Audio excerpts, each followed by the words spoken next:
What is going on, everybody? BobbyFi back here early on a Monday with my man Eric Sheets Haber, who was a nice winner yesterday. I was a small winner, but I'm not the winner this man was. He almost won the big one on Yahoo. Came in second place and literally almost took it down pretty easily, actually, with the exception of the one Zeke guy. Gotcha, but man, great job! Congratulations, that was a beautiful win.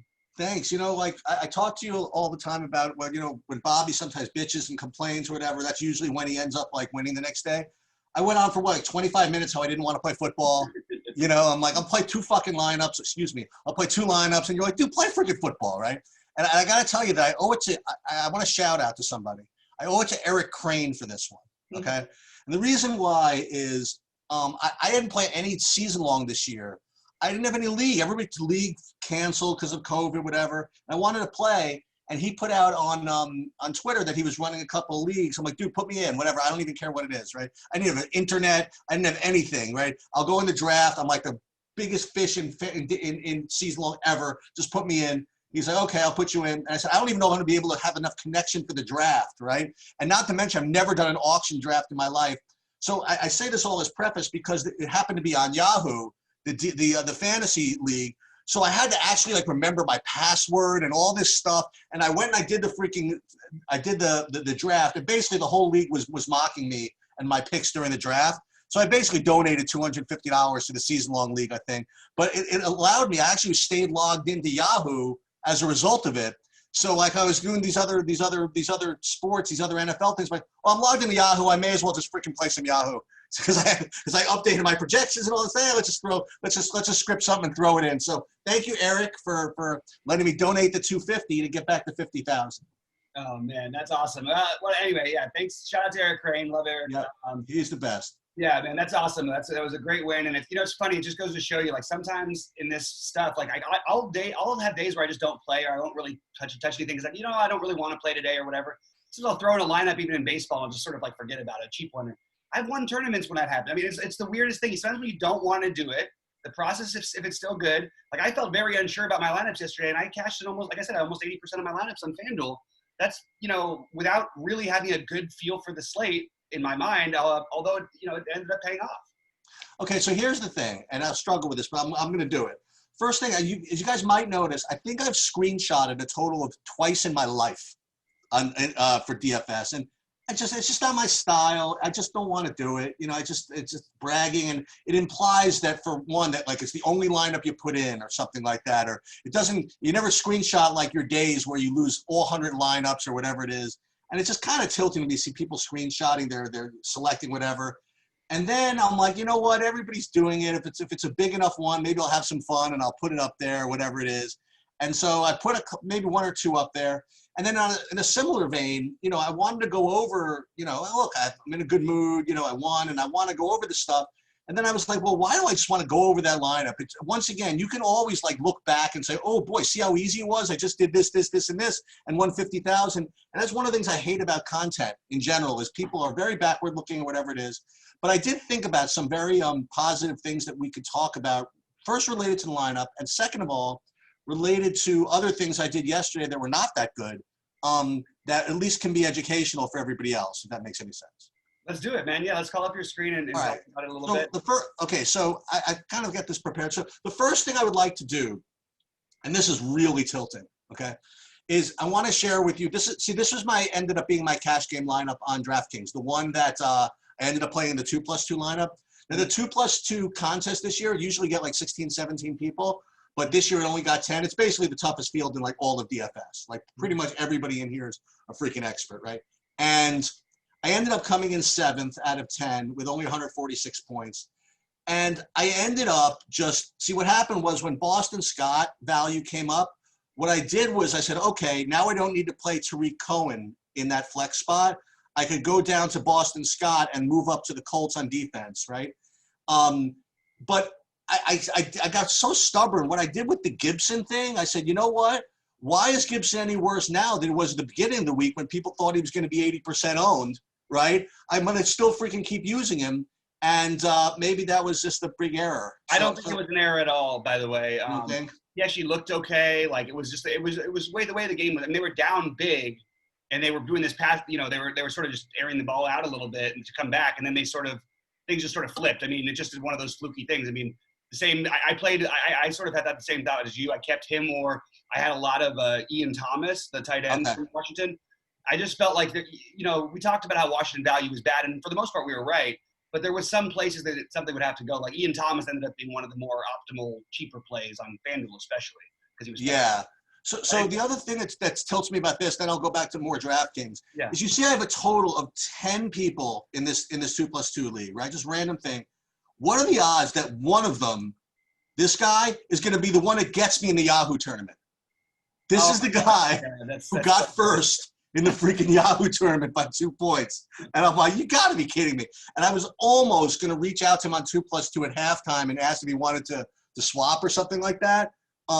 Because he was the only one I was afraid of, but it was just too much work. That's so funny, man. Oh man, that sucks. Well, let's call up the Yahoo one. Let's take a look at it. And wait, hang on. Let me just do one other thing. Let me go back also into the rest of my DraftKings, which wasn't so great. So what I did was I played like 20 lineups in like the 5, and then I got like when you tilted me a little bit when you said do play more football. So I put 4 in the 100 also. And I was really good with my main guys. Like I had like 50% of like the Atlanta guys, like Ryan and Ridley and Julio and the run back with Lockett. But once again, look what I did, dude. I played 85% Gibson because I didn't want to play too much Scott. So I just played 85% Gibson without even thinking about it. So that was, especially in freaking GPPs, that was a really, really big mistake, I think.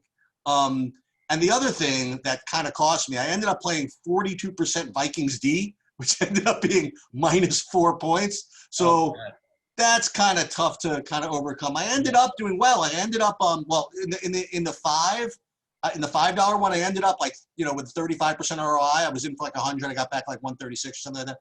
And in the 100, I ended up going 0 for 4. But again, this was the big this is the big mistake. Obviously, was going with that freaking with the Gibson thing for no other reason that you're really just not supposed to go such a big percent of chalk guys anyway, I suppose. So, but he didn't end up that chalky. So it's actually like you ended up sort of taking a bold stand on a guy, which I think made a lot of sense. And I had a lot of Scott and Gibson together, so I understand where you're coming from. There was a lot you could do with those guys together, and there was those receivers worth paying up. I thought it was one thing that I just want to bring up because you mentioned it during our show last week. You actually mentioned it twice during 2 different shows. Was that the Calvin Ridley you were treating like a cash game play and you put him basically in your cash game lineup? I don't know anyone else in the industry who was doing that really with Ridley. Really? Yeah, and I thought that was a really good call. I actually thought he was more of to me, I saw it more as a tournament play, but the more I thought about it, you just know, I mean, I'm sure they got more work because they were getting crushed, but there's almost no way that the Atlanta receivers, at least like one of them was going to get it going. The more I thought about it. So I ended up dividing them up and didn't quite get the right matches, but I was glad that, you pointed out that about Ridley in that kind of environment. I'll tell you the other thing I was right about. Nobody in the world was going to convince me that Deshaun Jackson was a good play, especially at chalk. Okay. There was just no, did he end up chalk or no? Yeah. I mean, that was like, for me, that was like pure narrative driven, right? I mean, like, wasn't it just no, they had no receivers other than him. Oh, right. It was weird because he had the first 2 targets of the game, and then I don't know if he got targeted again the whole game. But yeah, I understand. I mean, I ended up playing him in my big buy-in lineup because I literally couldn't find another receiver that I felt as comfortable with. Oh, you didn't bite for the Marquise Brown, huh? I did play Marquise Brown. Oh, okay. Those were my other. I had no other room. You know what I mean? I wanted to pay up a little bit at tight end. So before I go to back to Yahoo again, let me share with you one thing. Well, 2 things that you said that were just so spot on. I mean, there were things that we said near the end, really, but I think we're very confident about this. And this is weird. So when people go into week 1, there was a lot of talk around the industry. There's going to be a lot of variance and all this stuff. And I heard all these takes of all these players I never heard of. You know what I mean? Like all these rookies, all these dudes or whatever. And something that you said in the last like 10, 15 minutes was like, listen, just go with the guys that are consistent. Go with the guys that you know. Go with the staples or whatever it is. And basically all of them smashed. Like Julio, DeAndre Hopkins, who we talked about a lot. Right. You name it. You know what I mean? All these freaking dudes that are just, that maybe don't need the same amount of prep as some of these other players might need. Just freaking show up and they just freaking roll, man. I mean, even all these like Dalvin Cook, I mean, like he was fine. All these kind of like just standardish type plays, they were just, I don't want to say ignored. And what about freaking, I mean, I know you don't want to play chalk wide receivers, but whatchamacallit, Devontae Adams just freaking just blew up, you know, and it seemed like he was doing it in a tuxedo. It didn't even seem like he was doing anything. And he ended up like in 45 fantasy points. Yeah, I mean, watching that game, like it felt like within the first drive, you knew that Devontae Adams there's no way he's not going to end up on the winning lineup. He just looked like he was going to put up 100 fantasy points out there. And he actually could have had like a lot more. He dropped a touchdown pass. Like it was pretty wild. But yeah, I think that the consistency and the guys who everybody was familiar with really does play in that. I mean, we saw the quarterbacks feeling comfortable with the same guys. The same thing with Seattle. The Seattle receivers were also fine. Yep. They put up huge games. They were solid. Like they were the ones going to get the work. And whereas everybody's into the new shiny toys, and the same thing we talked about with McCaffrey, which obviously at 22, anytime he has less than 35 fantasy points, he's a good fade, literally on any main slate. So he was a good fade. However, what I would like to say, by the way, is that Christian McCaffrey had 28 fantasy points, and I'm pretty sure that he didn't even have a freaking reception until the second half. Yeah, it was okay? crazy. He's just going to be probably a cash lock every week. You know what I mean? Like, and then even at the end, you know what I mean? They could have just handed him the ball near the goal line or whatever that was. They gave it to the freaking fullback. I mean, he could have gotten, honestly, 35 fantasy points doing nothing. You know what I mean? So he's going to be like, I mean, he's so freaking good that's what's going to happen. Look, he might not end up being a good GPP play, you know, as we go forward, especially if he remains over 10K. But he's freaking awesome. Yeah, but we did also discuss, like, the one worry I had was that Teddy Bridgewater is not a quarterback who's dumped the ball off to running backs in the past. And you saw, I don't remember a game last year where McCaffrey only had 3 receptions. Like, I don't even know if it happened the entire season. Yep.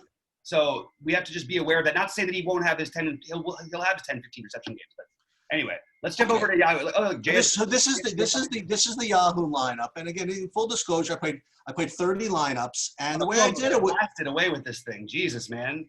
What's that? In a way, I mean, like if you would have, like, winning by 15 points, which was, you know, obviously one guy got in the way, but that would have been one of the bigger wins for one of, like, it's a big spread on these giant field tournaments. Right? Because look how bunched everybody else is beneath me. Oh my God! And there was overlay in the this tournament, 45,000 people though. Jesus. Yeah, and so let's tell you the way I you know, people want to know how I did it. So honestly, I just throughout the course of the week just kept updating projections, updating them, aggregating them everywhere else, and then I used one of the optimizers, and I'll have these guys in there when they talk about, because the one I use for this type of thing is a little different than what a lot of people use. And the script I put in was interesting. You knew I liked a little bit of Chris Carson more than most people, so I put a decent amount of him in. And the thing that really we talked about this little pre-show that I think is really important to get when you're scripting or doing whatever, you'll see that this particular lineup had 2 wide receivers from Green Bay, okay, and the natural run back from Minnesota, right? Thielen with Lazard and Adams. Okay, yeah, they got lucky that they kept on trying to come back or whatever. Luck is part of football. No, but also they're going to always try and come back. It makes sense. Yeah, it's part of football. But the point is that you don't, and we argue about this, but you like just, you know, shot me down. I'm like, listen, dude, I mean, like, I'll start with the receivers and I'll naturally pair the quarterbacks with the receivers. That's how I'm going to build. You're like, dude, you don't have to do that. You don't necessarily have to play the quarterbacks with the receivers that you like, right? And so one of the things I did was I didn't require that if I played 2 wide receivers from a team that I had to have the quarterback. And this is exactly what happened. So I ended up with Adams and Lazard and the run back with Thielen and no quarterback from that team, the game. And I don't know, Roger must have done fine, but what it allowed me then to get was from the script was Lamar and Mark Andrews, right? So that was basically the end of the story, right? And then, so like and the other thing is, like, you look at the ownerships here. I mean, there are a couple of kind of hoodoos in here, but like nothing that big, you know. So Chris Carson at 13%. Yeah, you need something like that. I don't know how Devontae Adams is only 14. Actually, you know what? That's fair enough. I mean, it's wide receiver. I don't know either, because he was everywhere I played. I felt like he was like 35% owned, but that's nuts. I had him 75%. It was the highest I've ever had a receiver. So Lazard at 2. That was pretty strong. Right? Pretty sweet, yeah. And the Rasheem Mostert at 6.2. That was pretty stud. And you know, we got a little lucky, whatever it is. He broke one. I was literally like just talking to my wife went over. All of a sudden, I see him like breaking into the open field in the first quarter. I'm like, oh, let's go, right? And so that really, because what happened is I knew that I was going to have to, you know, I had to put some distance between him and. I didn't even worry about the 8 o'clock game. I had to take care of the 420 people first, right? So I had to put some distance between him and the and all the Alvin Kamara people that were going to be coming to get me, right? And you can't imagine how tilted I was. Where in the very last play of the Saints game, they didn't like kneel on the ball, they didn't do whatever. They didn't let Taysom Hill go. They actually got freaking Kamara a third touchdown for no reason. That's like, just enough. But he didn't get in. But then they took it back. I'm like, good, F you. You know what I mean? So that, I don't know what would have happened if because there's a bunch of Kamara people breathing down my neck. So I don't know who was eight points behind. Actually, no one was 8 points behind. Yeah, you would have been fine. But at the time, you probably felt like it was the end of this. And then it turned out to be the freaking hoodoo with these freaking Redskins, man, with 15 points. So, you know, look, again, I'm not going to lie and say, dude, this was my optimal lineup that I came up with on my own that I played in every freaking thing. But you know what? When you play, you know, multiple lineups, you don't have to apologize for the ones you hit because, you know, that's just the way it goes. That's what you're trying to do, too. You want to get these guys who are different. The Mostert play was great. I came onto that one late, too. And forget, like, whether he broke one out there. Like, the fact is he had 20 touches. Like, he had 20 touches in a good matchup. And if you thought that's what he was going to get, then it was a great play. Honestly, he kind of got a little bit unlucky. She said, I don't want to make you feel bad about not winning the whole thing. I saw. But he got a little unlucky. Bizarrely, Tevin Coleman with the lung issue and everything, who basically hadn't been heard from except for once in the first quarter, all of a sudden appears on the last drive in the fourth quarter. Where is Mostert? I don't know. It was crazy. Well, and they tried, by the way, to give him to me because they were doing a very fair, honestly, running back share. I was obviously paying attention to it, but him and McKinnon was doing fine. You know what I mean? So that was very, very fair. I wasn't bitching. You know what I mean? Like Mostert's not 100% running back, right? So, and then McKinnon was part of the drive, and McKinnon got the ball down to the 1 yard line. And I'm like, crap. And then they actually brought Mostert in to try to slam it over, and he didn't make it. So they did try to get me to help me. It wasn't like I was unlucky, or lucky or unlucky. But yeah, I was like, and then we got to 8 o'clock and I'm like, okay, I saw what was coming. You know what I mean? I saw that there was a bunch of Zekes kind of looming, and I did the math, and this Biesterfield guy was like 25 points behind me. And then, you know me, I don't even know the Yahoo pricing that well. So I went to my projections. I'm like, all right, he's projected to get 20.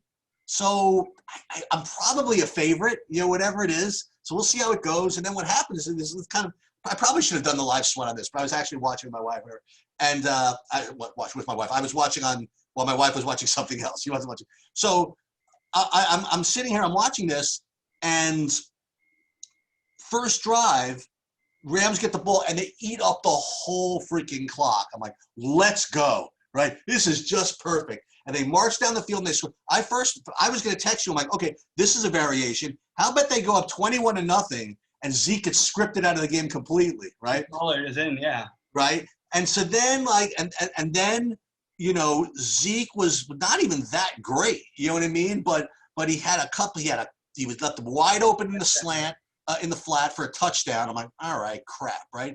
Got a model for him to get maybe a touchdown, right? And then what was happening, he had about 13 points or so with like 2 minutes to go in the half, right? And I'm like, okay, I'll live with 13 points, right? Because I'll, you know, it's holding to 12 in the second half. I can do that, like it's up to me, right?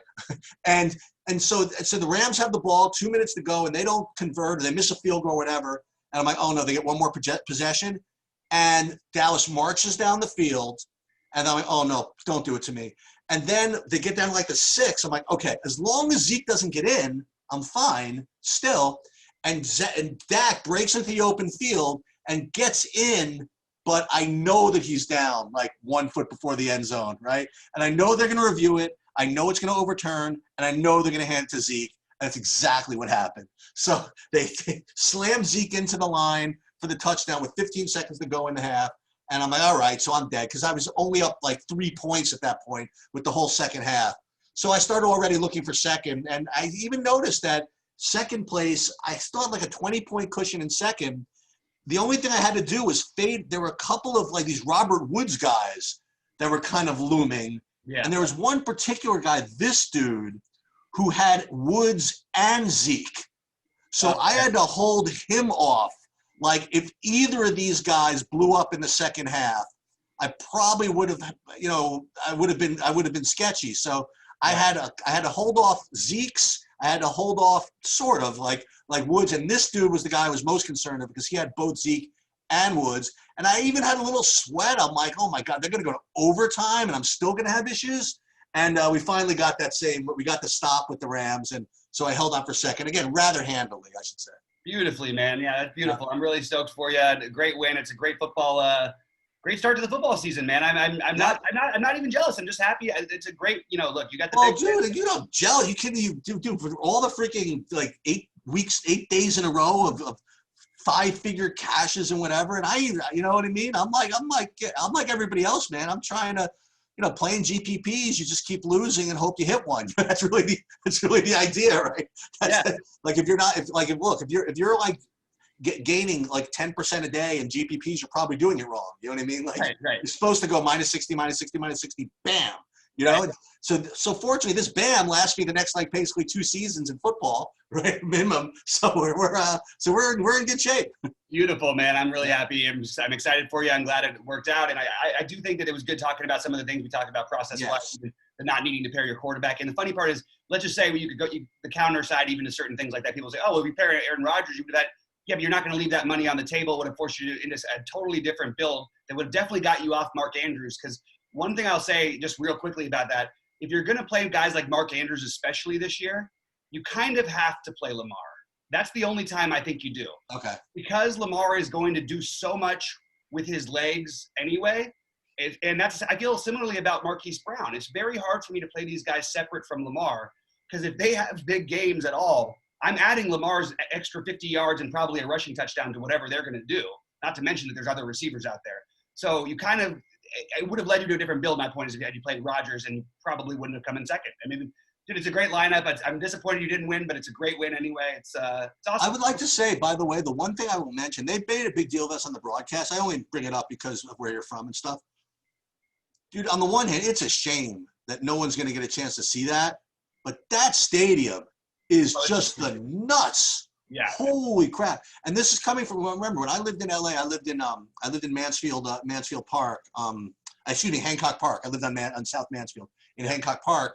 And I would go to Hollywood Park, like, embarrassed to say, almost every day for like a while.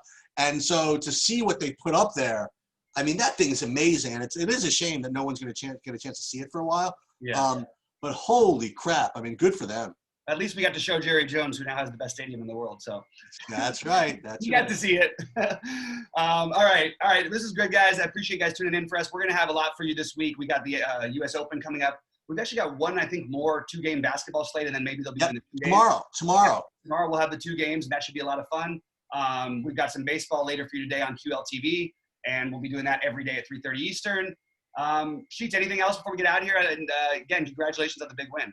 Yeah, so that's important what you just said. So that's going to be kind of a regular time slot you were mentioning earlier. So 3:30 every day, I guess until further notice, right, on for BetQL.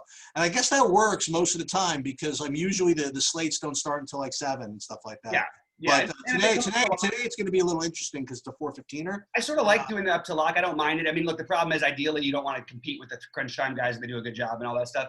Well, I don't care about the competing. I just want to make sure people have a chance to gather in the information. You know what I mean? Yeah, no, I hear you on that one. But I think that we're trying to keep the regular schedule because people keep getting confused by time. So that's why we did it this time. But yeah, it will be 3:30 Eastern every day. There might be exceptions. You can always tweet me and ask me about it, or the people at QL or BetQL.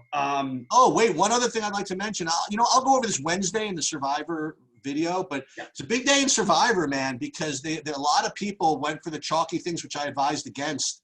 Like Indianapolis went down. There's another team. The Eagles went down. The Niners went down. Like a few teams went down that took out a lot of the pools, a decent percentage of the pools. And my recommendation of like kind of the lower owned Patriots, hopefully you guys got on that. And we're gonna get into more of that pretty much every week. Yeah, I'm with you. I actually thought the Patriots and Baltimore were the only teams I felt good about winning this week. I didn't know what the hell to expect elsewhere.